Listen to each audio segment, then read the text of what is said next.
Selamat pagi, Pak Yudi, selaku dosen mata kuliah Teknik Green Building. Kami dari kelompok 9 izin untuk mempresentasikan tentang desain green building kita. Kelompok 9 sendiri terdiri atas Michael Jayanto, NIM 68, Andi Fadila, dan saya sendiri Farhan, NIM 84. Nah, konsep dari rumah green building kita itu mengusung 6 kelebihan nih. Pertama itu konsep rumah tumbuh. Terus yang kedua itu rumah kita memiliki view panorama Gunung Salak. Yang ketiga, rumah kita itu sudah melakukan pengolahan sampah organik menjadi kompos di bak kompos. Yang keempat, kita juga sudah menampung air hujan untuk lebih menghemat penggunaan air. Yang kelima, kita sudah menggunakan sumber energi alternatif yaitu panel surya. Dan yang keenam, sudah menggunakan teknologi 4.0 berupa gerasi yang terbuka secara otomatis. Kemudian rumah kita itu memiliki lahan dengan luas 300 meter kuadrat dan luas bangunan sebesar 114,375 meter persegi dengan luas RTH-nya sebesar 185,625 meter persegi. Nah, rumah kita sendiri direncanakan untuk 6 orang penghuni dengan 2 lantai. Dengan ruangan yang terbagi atas 4, ada ruang tamu, ruang keluarga, dapur, dan kamar tidur. Rumah kita sendiri ini dapat dilihat desainnya. Berikut ada beberapa tampak dari rumah kita. Lalu kita dapat mengulas spesifikasi Greenship Homes-nya yang terbagi atas 7 poin. Yang pertama itu tepat guna lahan, efisiensi dan konservasi energi, konservasi air, siklus dan sumber material, kesehatan dan kenyamanan dalam ruang, manajemen lingkungan bangunan. Nah, yang pertama kita akan bahas terkait tepat guna lahan.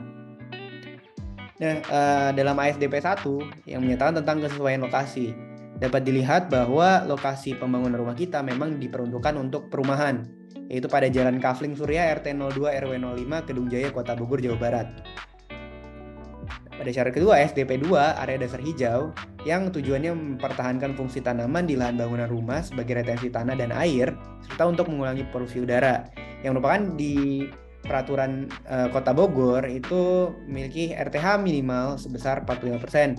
Dan kita sendiri, desain kita memiliki RTH itu sebesar 62% yang memenuhi. Lanjut ke ASD 1, memiliki lahan vegetasi untuk meningkatkan fungsi alamiah tanaman dan meningkatkan kenyamanan kesehatan fisik. Yang merupakan tolak ukurnya itu lahan vegetasi 30% dari luas tanah, pohon pelindung yang berupa pohon palem, dan green roof seluas 34,8 meter persegi. Nah, di desain rumah kita itu sudah menggunakan pohon palem, sudah menanam pohon palem, dan lahan vegetasi itu lebih dari 30%. Lalu lanjut di infrastruktur pendukung yang tujuannya itu untuk mendorong pembangunan di tempat yang sudah memiliki infrastruktur dengan tolak ukur penilaian itu minimum mempunyai 8 prasarana dan utilitas.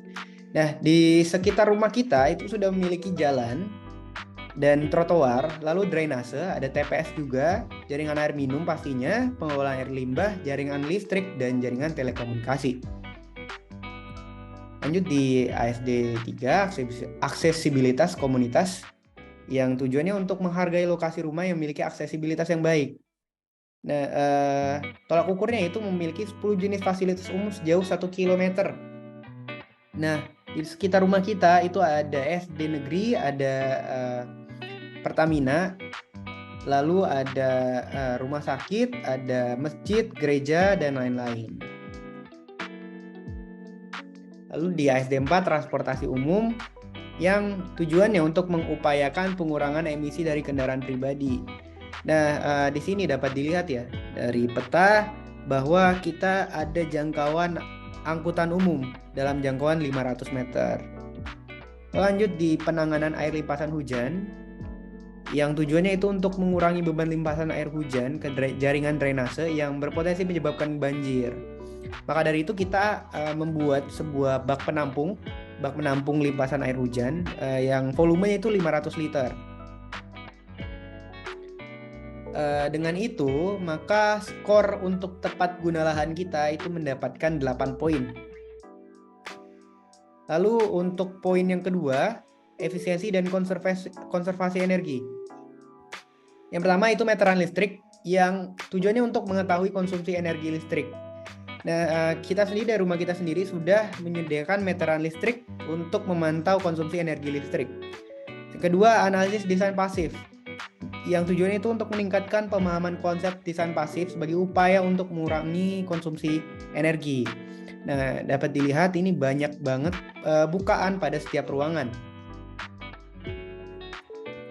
Lalu di EC1 ada submeteran, di mana untuk mengetahui konsumsi listrik agar dapat melakukan pemantauan. Maka dari itu kita memberikan submeteran pada beberapa alat elektronik. Untuk pencahayaan sendiri itu total sebulan itu sekitar 65.000, dan untuk alat elektronik seperti televisi, kulkas dan lain-lain itu menghabiskan biaya sekitar 422.000. Nah, untuk total biayanya sendiri itu dikurangi dengan panel surya, didapatkan biaya sekitar 140.000, 115 perak. Yang kedua itu pencahayaan buatan, yang tujuannya itu untuk penghematan konsumsi energi dari sistem pencahayaan buatan. Karena itu kita memilih pencahayaan buatan yaitu LED Philips karena konsumsi dayanya itu rendah dan tahan lama. Lalu lanjut di EEC3, pengkondisian udara, itu menggunakan penghemat penggunaan energi dari perencanaan penggunaan AC sesuai kebutuhan. Nah, jadi rumah kita itu mampu memberikan kondisi termal yang nyaman bagi penghuni tanpa menggunakan AC. Itu dengan mempunyai luas ventilasi itu lebih dari 16% dari luas lantai. Lalu memiliki sirkulasi udara pasti pada kamar mandi dan keluar dapur. Selanjutnya, reduksi panas yang tujuannya untuk mengurangi panas rumah yang diterima rumah dari selubung rumah. Jadi penggunaan rumah kita itu penggunaan bahan bangunan yang dapat reduksi panas pada seluruh atap berupa insulasi atap aluminium foil, dan penggunaan green roof maupun roof garden pada sebagian atap. Dan kita melakukan upaya desain dan penggunaan bahan bangunan yang dapat mereduksi panas pada seluruh lantai berupa parket kayu. Lanjut di EC6 ada sumber energi terbarukan yang tujuannya untuk mengurangi penggunaan energi non terbarukan.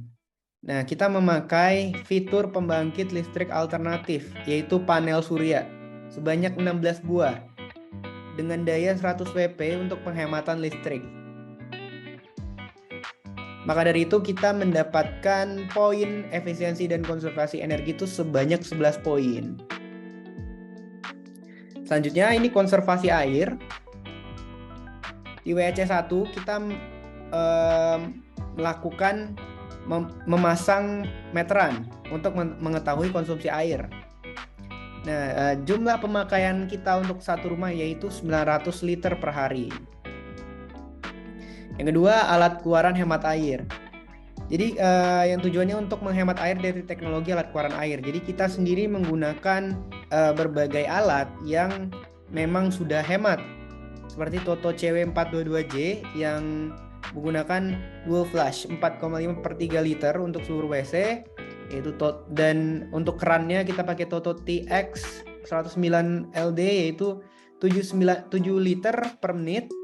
Dan kita untuk shower kita pakai Toto TX 432 SD dengan 8 liter per menit.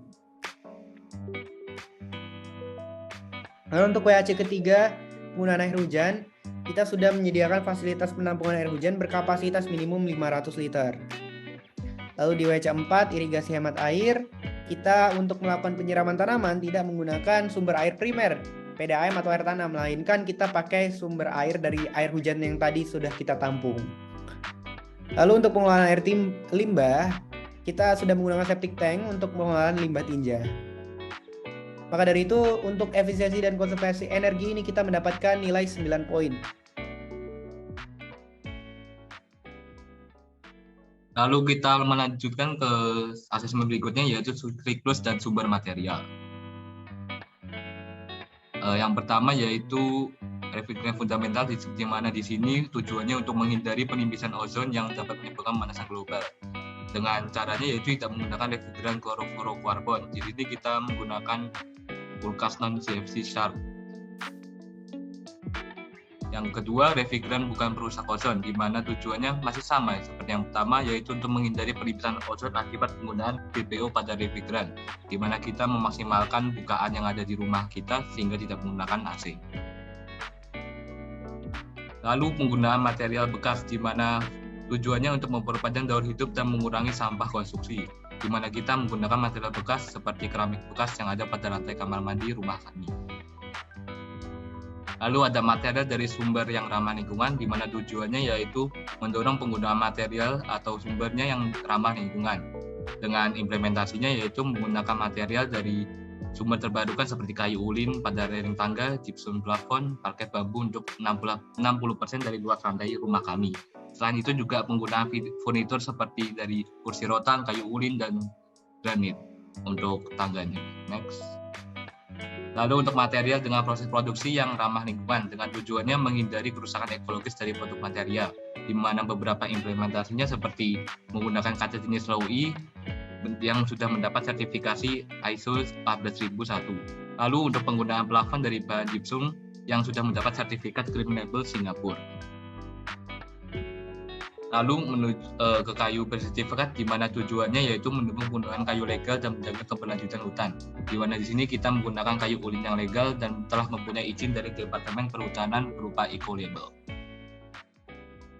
Lalu material prefabrikasi dengan tujuannya mengurangi sampah dari aktivitas konsumsi, di mana di sini kita menggunakan material prefabrikasi dengan komponen bangunan utamanya untuk beton cetak, gypsum board, kayu ulin cetak, parket bambu cetak, dan kusen pintu dan jendela. Lalu penggunaan material lokal, di mana kita mengurangi jejak karbon dari penggunaan moda transportasi dan meningkatkan ekonomi setempat.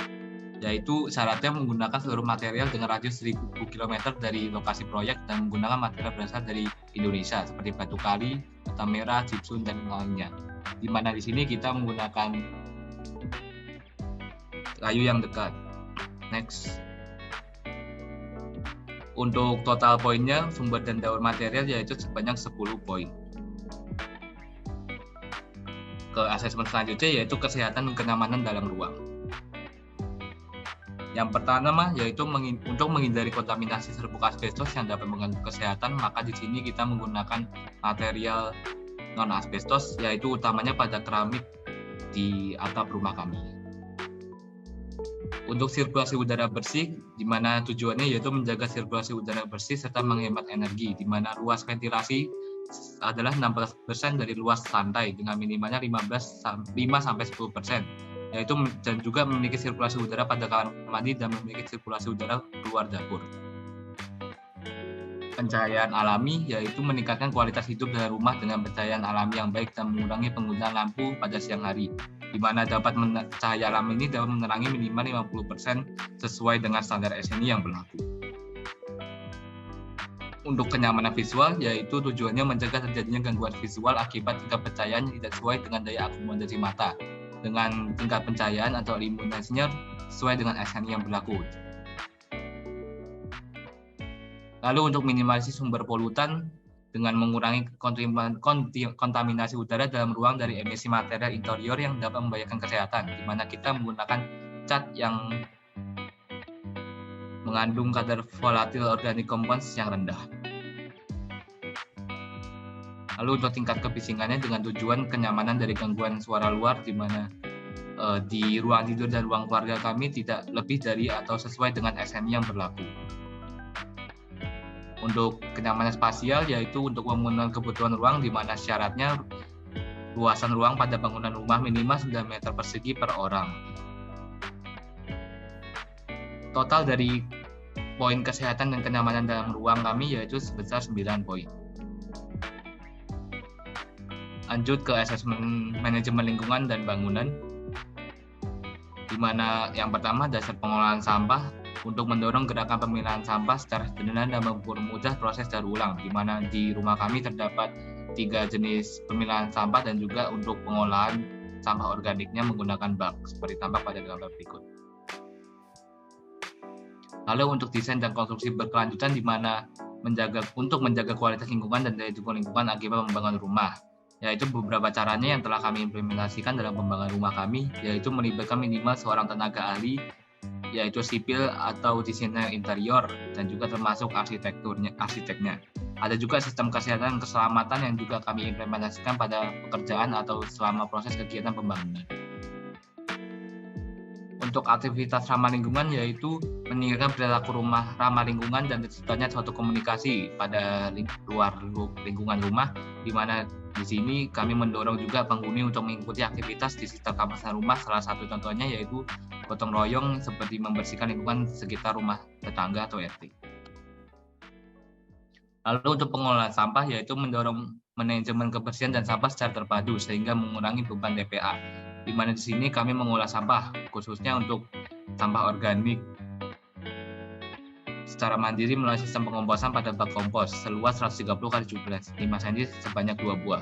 Selain itu juga pengumpulan sampah anorganik untuk dapat dijual kembali ke pihak ketiga yang tadinya dapat diolah kembali.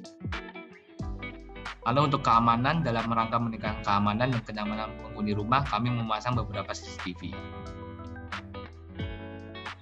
Lalu untuk desain rumah tumbuh, di mana sejak awal dalam pembangunannya telah kami konsep menggunakan desain rumah tumbuh dengan tujuannya memfasilitasi peningkatan kualitas hidup penghuni tanpa mengurangi fungsi rumah terhadap lingkungan. Untuk poin asesmen manajemen lingkungan dan bangunan kami sebanyak 9 poin. Jadi total dari asesmen rumah gerancangan berdasarkan Greenship Home GBCI kami adalah 56 poin. Dengan detail tiap poin di tiap asesmennya ada di slide seperti yang tampak dengan klasifikasinya yaitu platinum. Lalu untuk rencana anggaran dan biayanya pada tahap pekerjaan rumah yang pertama yaitu 1 lantai, di mana di sini dari uraian pekerjaannya dan jumlah total dari pekerjaan ini menjadi 1.600.099.000. Lalu untuk kurva S atau kurva proses pekerjaannya, di mana bisa dilihat di slide berikut, kami berjalan dari 3 Januari sampai 29 April. Next. Untuk RAB tahap 2-nya sama dengan uraian pekerjaannya seperti tampak pada slide ini, dengan total dari pekerjaan ini yaitu sebesar 411.800.000. Dengan kurva S-nya di tahap 2 dapat dilihat di slide berikut dengan waktu pelaksananya 151 hari kalender dimulai dari 3 November sampai 21 Maret. Maka dari itu total biaya dari pembangunan rumah kami sebesar 2.100.000.000 kurang lebih, dengan biaya per meternya yaitu 7 juta per meter perseginya. Sekian presentasi dari kelompok 9 DGB. Apabila ada kesalahan, mohon maaf. Terima kasih.